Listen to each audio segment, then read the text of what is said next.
काम्य प्रयोगों में आगे आता है विद्वेषण। विद्वेषण कुछ व्यक्तियों को आपस में फूट डालना, विद्वेषित करना।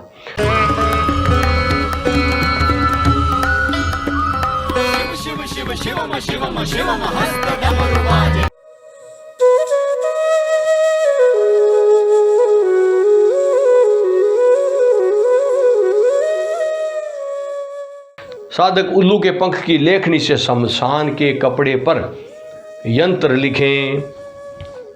भगवान शंकर कहते हैं कि फिर इस मंत्र का 108 जप करें बाएं पैर से और यंत्र को पीट कर आक्रांत करके बायां पैर उसके ऊपर रख के गणेश, इंद्र, अग्नि, नैऋत्य, यम, वरुण आदि द्वारा की गई मैत्री को भी विनष्ट कर देता है। मैत्री, मित्रता भाव को विनष्ट कर देता है। अन्य राजाओं की तो बात ही क्या है। इस तरह महिमा गाई गई है। आपको इस तरह से नहीं करना है, आपको किसी में फूट डालने का काम नहीं करना है। कर्म का फल अवश्य मिलता है। हम सब भौतिक जीवन जी रहे हैं, तो भौतिकता हमें अपनी प्रकृति चाहिए, धन धान्य चाहिए, उसके लिए आगे प्रयोग आएगा, वो आप करें। कहते हैं कि यक्ष, राक्षस, बेताल, उरग सभी का विद्वेषण इससे हो जाता है, इसमें कोई संदेह नहीं है।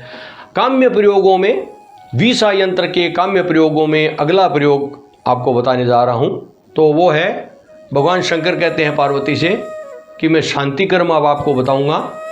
शांति की कामना वाला साधक तीनों वर्गों को देने वाले इस यंत्र राज को लिखकर उस मंत्र का 3000 जप करें। ऐसा करने से एक माला में 108 होते हैं, आप 100 मानकर गिनती कीजिए और 3000 जप टोटल करें। साधना करने के पश्चात की बात है ये काम्य प्रयोग। या आपको जो यंत्र भेजा जाएगा वो सिद्ध होगा, उसमें थोड़ी सी माला जपने के बाद में आप काम्य प्रयोग कर सकते हैं। ऐसा करने पर क्या होगा, 3000 मंत्र जप करने पर मूल मंत्र जो साधना में बताया गया है पहले वीडियो में, वीसा यंत्र के पहले वीडियो में बताया गया है, तो ऐसा करने से रोगों की शांति, कृत्या कोई प्रयोग किया गया, किसी ने अभिचार प्रयोग, वो नष्ट होता है, रोग की शांति होती है। किसी से विद्रोह होता है, उसमें भी शांति होती है। मन की शांति होती है। किसी का मोह बहुत अधिक है तो शांत होता है मन। काम क्रोध आदि की शांति होती है, अर्थात सरल जीवन व्यक्ति का हो जाता है, शांत जीवन, अच्छा जीवन। कहते हैं कारागार आदि से मोक्ष प्राप्त हो जाता है। जो अकाल पड़ता है कहीं, उसका भी निवारण इससे हो जाता है, इस प्रयोग से जो मैं बता रहा हूँ।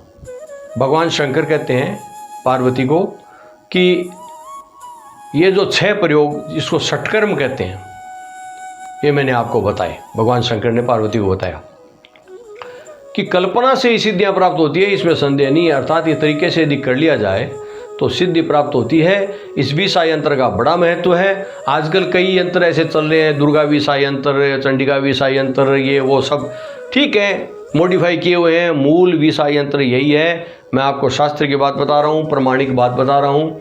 इसकी साधना करने से सभी चीज़ें सिद्ध होती है।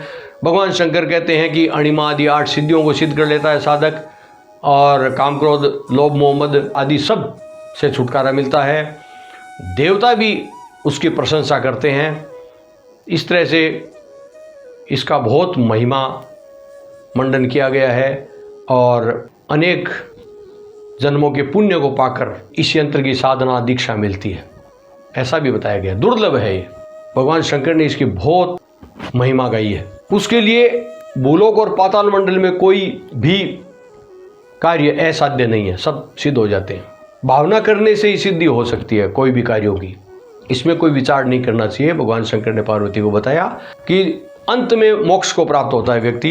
तो भगवान शंकर ने बताया कि ये विश्वलोक तंत्र नामक ग्रंथ में ये वीसा यंत्र का जो विधान है, भगवान शंकर कहते हैं पार्वती मैंने आपको बताया। प्रिय दर्शकों, आप नवरात्रि में, विजयादशमी में और दिवाली की रात्रि में इस वीसा यंत्र की साधना करें, कर सकते हैं, आपकी इच्छा है। और उसके पश्चात ये जो काम्य प्रयोग है जो अभी अभी मैंने बताया है, धन धान्य सुखी जीवन के लिए, वो आप कर सकते हैं। आप वो लंबी साधना न कर सकें तो आपके लिए यंत्र उपलब्ध करा दिया जाएगा, भोजपत्र पर लिखा हुआ सिद्ध यंत्र, प्राण प्रतिष्ठित यंत्र। उसको आप सामने रख करके कुछ माला जपने से वो मंत्र आपके लिए कारगर हो जाएगा। उसके बाद आप काम में प्रयोग कर सकते हैं। इस वीडियो में इतना ही। धन्यवाद।